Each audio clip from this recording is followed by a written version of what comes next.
ஒரு பெரிய size விண்டமில் ready பண்ணி அதுலேருந்து கரண்ட் எடுத்து அதை நம்ம யூஸ் பண்ணி பார்க்கணும் அப்படிங்கிறது ரொம்ப நாள் ஆசை. அதை தான் இன்றைக்கி நம்ம வந்து நிறைவேற்றிக்க போகிறோம். ஃபஸ்ட்டு நான் ஒரு கிரைண்டர் பேரிங் வந்து எடுத்து வச்சிருக்கேன். அதுக்கப்புறம் பார்த்தீங்கன்னா ஒரு இன்ச்சி சாஃப்ட்டாக 2 பேரிங்கோட கனெக்ட் பண்ணி வச்சிருக்கேன். அடுத்ததாக சைக்கிளில் உள்ள செயின் ஸ்ப்ராக்கெட் வந்து ஒன்று கட் பண்ணி வச்சிருக்கேன். இப்போ அந்த செயின் ஸ்ப்ராக்கெட்டை அந்த இரும்பு ராடில் வச்சு நம்ம வெல்ட் பண்ணிக்கலாம்.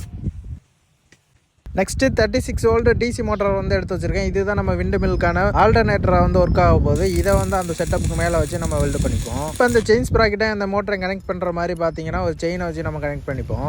இப்போ பார்த்தீங்கன்னா விங்ஸ் ஃபிக்ஸ் பண்ணுறதுக்காக பார்த்தீங்கன்னா ஒரு செட்டப் வந்து ரெடி பண்ணியிருக்கேன். இப்போ தான் அந்த ஆல்டர்னேட்டர் செட்டப்பில் வச்சு நம்ம ஃபிக்ஸ் பண்ணிப்போம்.